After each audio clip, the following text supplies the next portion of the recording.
गौरी होती, तिचा एक घर होता मोठा आणि ती ना रोज सकाळी उठायची लवकर आणि ना एक महादेवच्या शिवलिंगच्या इकडे जायची आणि त्या महादेवच्या शिवलिंगला पूजा करून महादेवला खाऊ देते म्हणून खाऊ.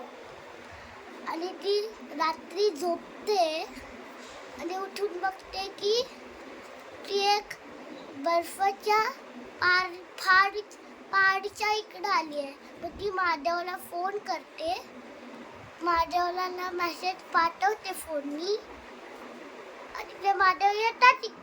महादेवला फोन करते आणि महादेव येतात आणि ते ना दोघांना घर दिसला.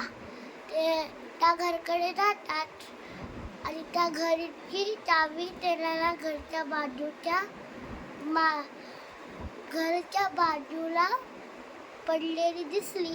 ती चावी उचलली आणि लॉक खोलला आणि तो घर पुरा साफ केला. मग ती गौरीची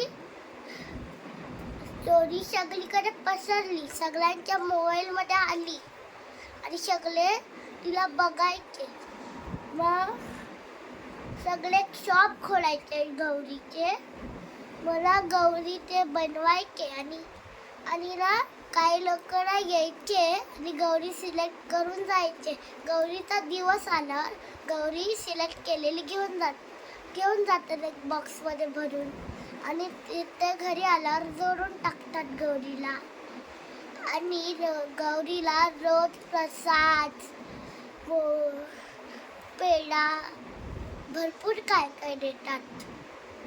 आणि गौरीचा विसर्जन टाईम आला, मग गौरीची पूजा करून गौरीला मिठाई देतात आणि घेऊन जातात पाटावर गौरीला विसर्जनच्या इकडे नदीला लांब आणि तिकडे विसर्जन करतात आणि 2 नारळ फेकतात त्यांची पूजा करून आणि त्याला टिक्का लावून ते जातात. Thank you, bye bye.